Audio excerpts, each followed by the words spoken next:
Hi guys, आज आपण बनवणार आहे ओल्या खोबऱ्याच्या वड्या। त्यासाठी मी 2 ओले नारळ फोडून घेतले, त्याचे बारीक काप करून घेतले। सर्व काप मिक्सरच्या भांड्यामध्ये टाकून त्याची जाडसर वाटण करून घेतले।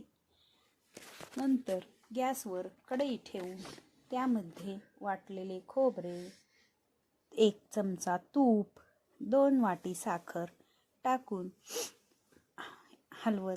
हलवून घेतले। मंद आचेवर खोबरे हलवत राहिले।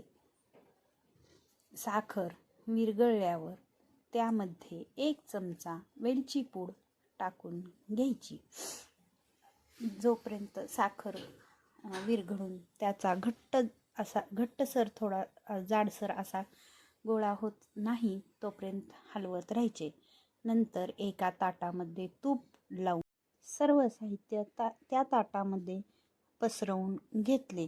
थंड झाल्यावर त्याच्या वड्या पाडून घेतल्या। तयार आहे खोबऱ्याच्या सुंदर